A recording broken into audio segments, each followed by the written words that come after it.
This is the place where interesting and noteworthy Kansans come to share their stories. On this edition of One-on-One, we sit down with a leading psychologist and author with a powerful message to improve your workplace relationships. Dr. Paul White lives in Wichita and has made a name for himself as a leading expert in the field of human interaction. White has co-authored 3 books, written one himself, and has found his niche specializing in workplace harmony and cooperation. Dr. White says his mission is to help eliminate toxic work environments through what he calls authentic appreciation. He has conducted seminars at Microsoft, L'Oreal, and the CDC, among other major corporations. Now, Dr. White is here to share some of his highly sought-after insights, and he'll tell us why he has such a passion for helping others succeed both professionally and personally. It should be interesting. So get a pen and pad handy. You may want to take some notes. It's time to go one-on-one with Dr. Paul White right now.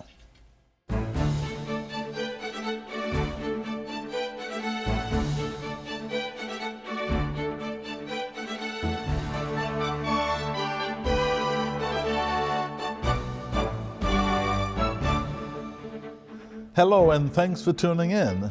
I'm Victor Hogstrom, and it's a pleasure to welcome noted psychologist, speaker, and leadership trainer Paul White to the program.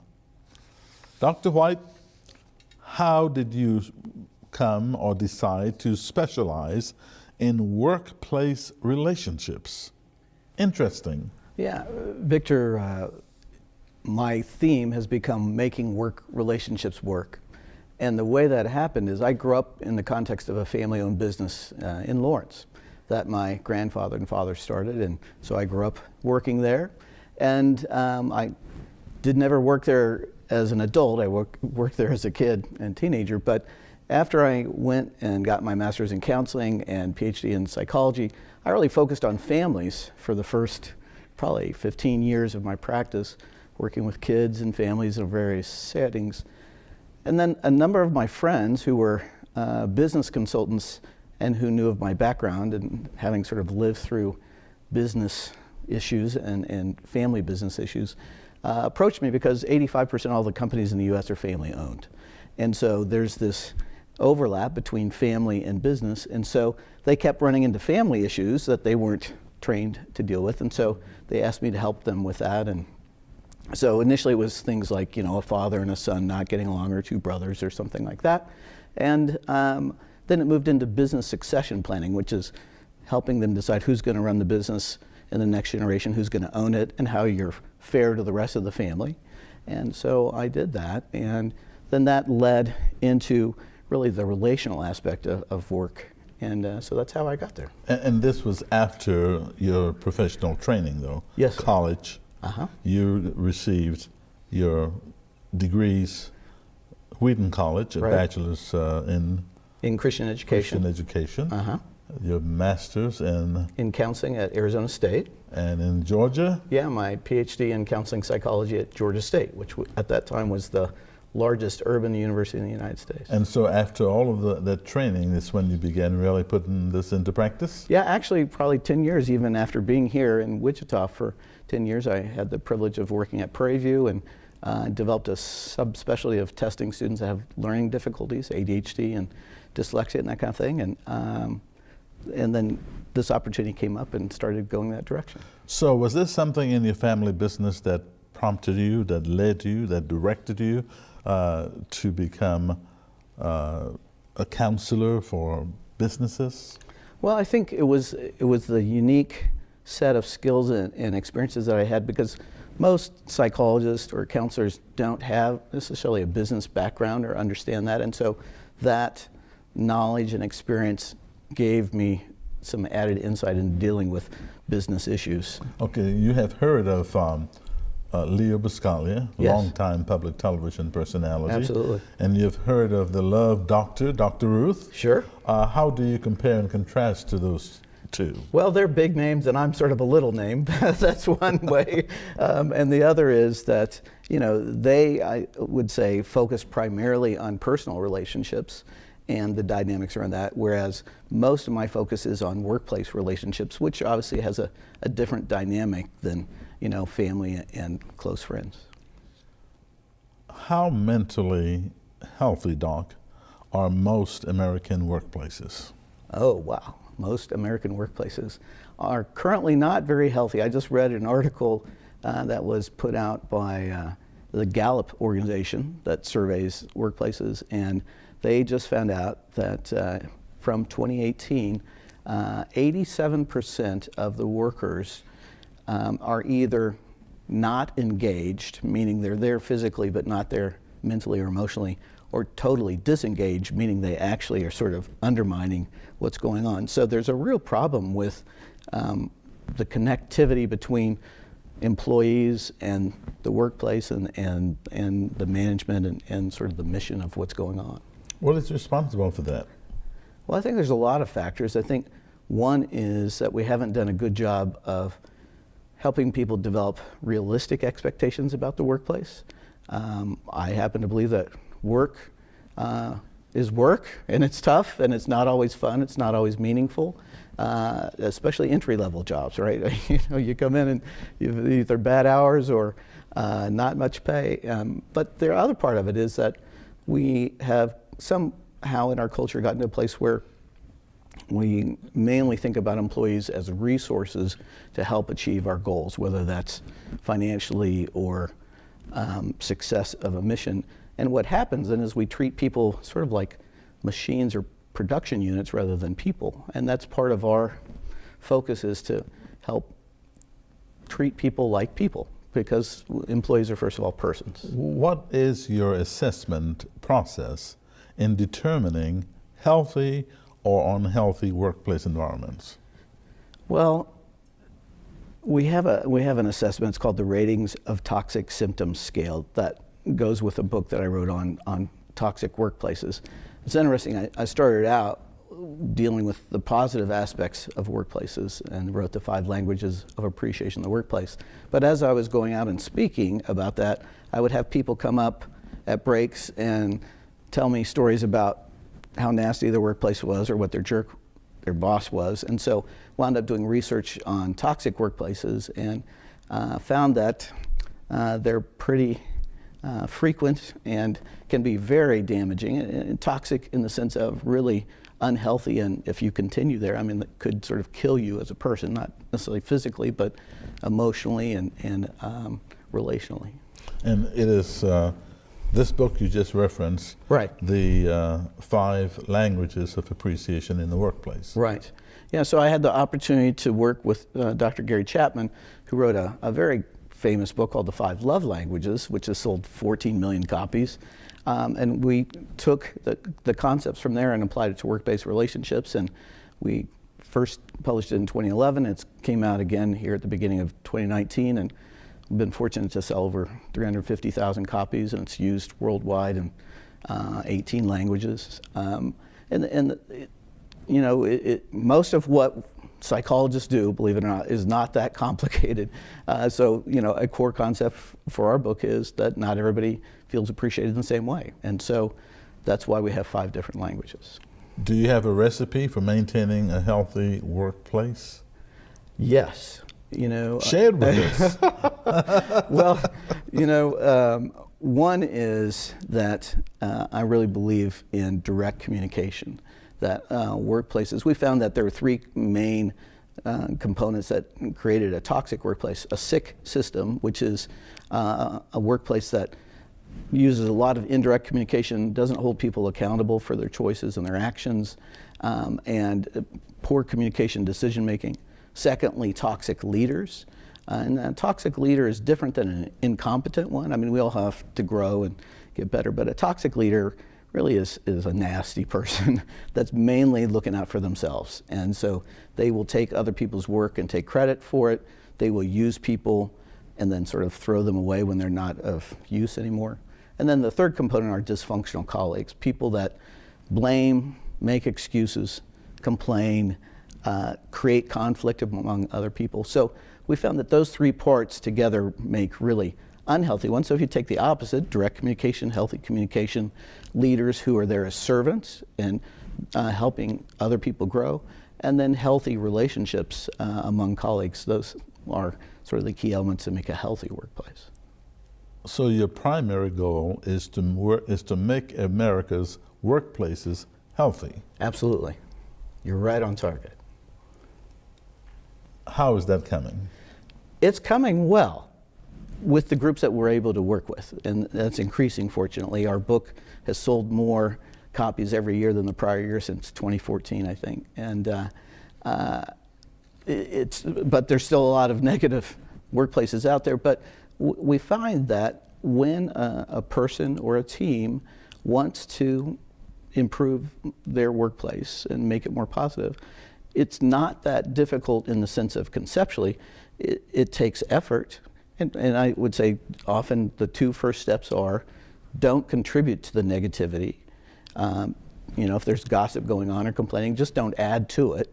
And then secondly, call attention to something positive, whether that's about a colleague, where you show appreciation for what they do, or sometimes you have to just look like, hey, it's a sunny day, it's finally warming up. And we find that a positive comment sort of throws water on the smoldering fire of negativity. And so it's a good place to start. It doesn't create a positive workplace in and of itself, but that's the way you get it started. Dr. White, with today's technology and its utilization at home and in the workplace, including telecommuting, how has that made your job challenging? Great question, Victor. So this past year we did research comparing employees who worked in face-to-face work settings with those who worked remotely. And we found that largely the way that both groups of employees want to be appreciated is the same. I mean, most people prefer words first, compliments or calling attention to something good that you've done. But quality time really comes up higher for remote employees. And one of the things that we followed up with and found out is that remote employees, those who work off-site, really like to have video connection, that not just talking on the phone or an email or text, but at least occasionally seeing somebody's face and interacting that way, but also that you have to be more intentional in remote relationships because you don't have the opportunity to walk past somebody's office and stop and chat about last night's game or see them in the break room or coming in from the parking lot and asking, how the weekend went. So you don't have those interactions, and if you don't, the remote interactions become very task-oriented and it becomes very sort of impersonal. And so that's the challenge. The challenge that we haven't figured out yet is virtual teams as far as appreciation, because I have a belief that appreciation, in the sense of that you truly value somebody, requires a personal relationship. And as far as what we've tried with virtual teams, and we were hired by Microsoft to work with some, they have functional relationships in the sense of getting tasks done, but they don't know one another. And it feels either weird or inauthentic to try to show appreciation when you don't actually know the person. So what would you say is the biggest management mistake that you've discovered in your work? Because you speak to companies all over America. Yeah, and the world. In the world. Yeah. I would say the biggest management mistake is that people think appreciating your employees or team members, because it's not just top down, it's collegial as well, is solely or primarily about making people feel good. And that, and I've had a lot of business leaders say, I don't really care how my people feel, I want them to get the work done. But the mistake is that we need to understand that we work with people, and people have lives and personal characteristics, and if we cease to treat them as people, the organization doesn't function well, because we don't feel valued, and when we don't feel valued, we tend to What do you do to treat them as people? Well, one is you call attention to what they're doing well, or secondly, just things you like about them. I mean, one of the things we've learned about appreciation versus employee recognition is that it's not just about performance, because most employee recognition programs focus on the top 10 or 15% of employees, so your stars. You have a big middle group of 50 to 60% who are good people, but they may not earn the awards, but they need to hear some encouragement at times. And so we teach and train people how to find those other characteristics. Like, I like to work with cheerful people more than grumpy people, and so if somebody has a nice smile or laugh, you can call attention to that. And so it's about understanding that people have lives outside of work, and we need to sort of treat them respectfully. You have co-authored 3 books and written one yourself. Yes. We talked about the 5 languages of appreciation in the workplace. Mm-hmm. Now, here's Rising Above a Toxic Workplace. Right. Tell us about that briefly. Well, that came out of the research we did when I was getting this negative feedback about, people really feeling like their workplace was just nasty. And what we found is that, yes, there are bad workplaces, and I've worked in some, and probably most of us have, but we're not necessarily victims, that we can make a difference as well, maybe just in our own little small work circle, but that we don't have to just sort of become passive and give up. And another one is Sink or Swim. Yeah, Sink or Swim. It's one of my favorite books because it's a story. It's a fable. People may remember Who Moved My Cheese. It was a business book that taught principles that way. Sink or Swim is for people who want to learn about the concept but don't like business principle books. It's an easy 1-hour kind of read that takes you through the story of how this group tries to support one another. And after co-authoring 3 books, Yep. you build the confidence to do it all by yourself. Yes. And it's The Vibrant Workplace. Yes. And The Vibrant Workplace came out just about a year ago, and it is a follow-up to the 5 languages of appreciation, where I identified the 10 top obstacles to creating a culture of appreciation. Because any kind of change, we know, both individually and with groups, requires effort, and you have obstacles. And so, for example, one of the main obstacles for showing appreciation in the workplace is busyness. People say, I'm too busy. Well, we've figured out how to help people do it in a way that doesn't create another to-do list for them, but able to sort of teach them how to do what they're doing or almost doing and tweak it a little bit so it's more effective. Okay, Doc, enough of that highbrow stuff. Got it. Let's talk about you now. Okay.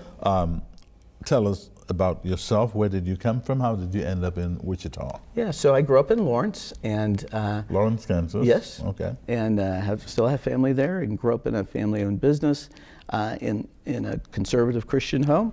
Wound up going to Wheaton College in Chicago, the west suburbs of Wheaton, and met my wife there. And we then moved to Phoenix, where I got my master's in counseling and started working with kids and families. Moved to Atlanta after a few years and got my PhD, and then came to Wichita to finish my training in an internship. And I was looking, we had 3 small children at the time, looking for a place where I could finish my training but also have a job. And so found that opportunity, worked for Prairie View for a number of years, and we've been here almost 30 years. So. And you went to Wheaton College. What role does the Christian philosophy play in your counseling services that you offer? Well, I would say at a bottom line, I try to live my life in a way that's honoring to God. And that may involve using Christian principles overtly, or lots of times it's not. It's just there, trying to treat people with respect and love, and asking God for wisdom in situations, because there's tough situations. But it's about understanding. I think probably the core part is understanding that people have value, and it's not about production. It's not about performance solely, but that whether you're an infant or an older person or you're infirm, you still have value. How important is tone and language when it comes to relationships? Well, it's probably one of the That's key. communication. Yeah, it's a major part of communication. Yeah.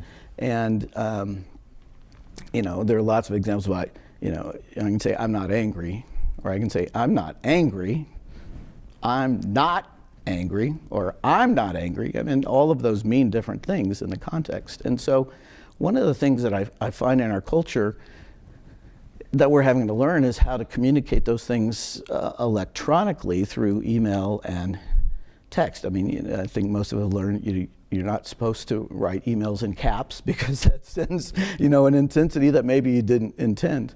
And so it's critical. I think the more important skill actually in communication that I think our culture finds challenging right now is what I call perspective taking, being able to see situations from other people's point of view. And I think we find that all over the place in our culture, politically and otherwise. Is it better to be direct or let me rephrase that. Is it better to be more direct or indirect? Well, I think direct is the default, but there's a saying about that we should speak the truth in love. And I've been in situations where people speak the truth, but they're sort of beating you up with the bat, feels like. And then there's other people, I lived in the South for a while, and they don't always tell you the truth straight forward, and you find out later that they're upset. And so I think there's a balance about that. Social and political conflict seem almost out of control right now in America. Mm-hmm. And I don't want us to become political, but how would you assess the state of America's mental health today in view of the political activities that are going on and everything we hear and see? Yeah. Well, I won't get political, but I will get spiritual.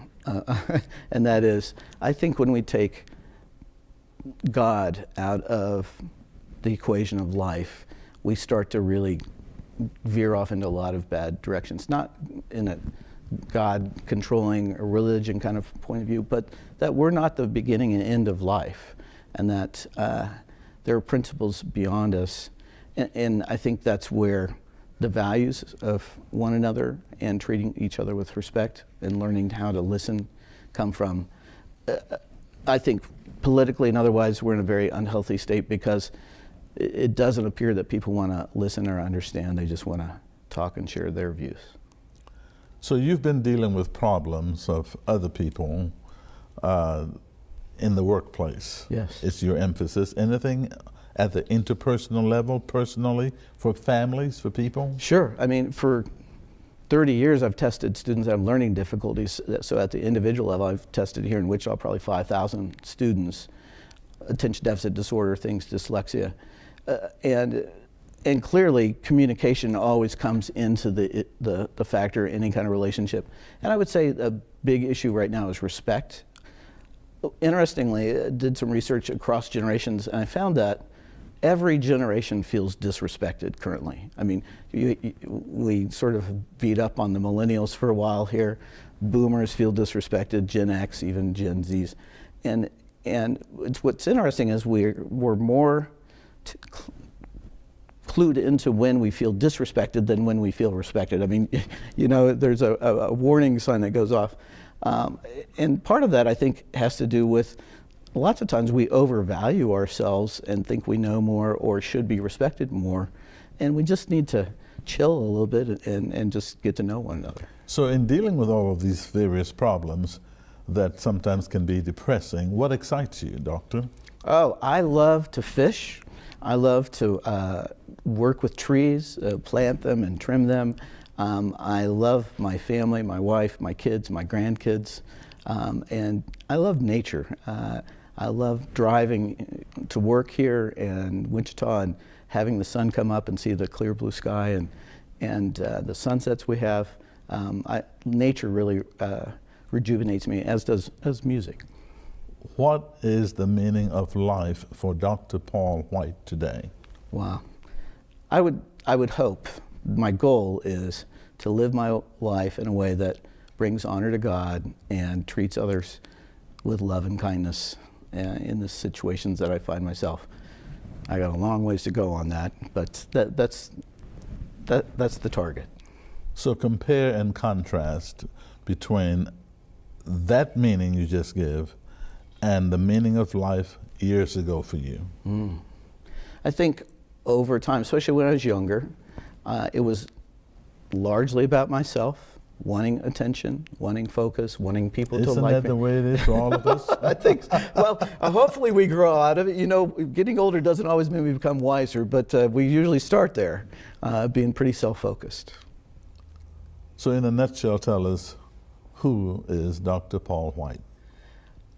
I would say that I am a person who's been blessed in a lot of different ways with a great family that I grew up in and my wife and kids now, and wonderful educational opportunities, as well as gifts that God's given me to be able to use those to help other people. And that's what I try to do, and it's fun doing it. I like solving problems and hearing people and figuring out how to make things better. So I would say that's at the root of who I am and how I function.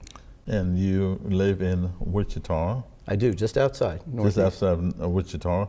And you're lecturing all over the world. Yes. Various businesses trying to make them better. Yep. Wichita should be proud of you. I would hope so. Yes. And we thank you for coming and for joining us one-on-one today. It's been a pleasure having you. My pleasure in coming today. It's been a pleasure having Dr. Paul White as my guest on this week's edition of One-on-One. If you have any questions or comments, shoot it off to oneonone@kpts.org. We love hearing from you. Until next time, I'm Victor Hogstrom. Thanks for watching, and we'll see you again soon.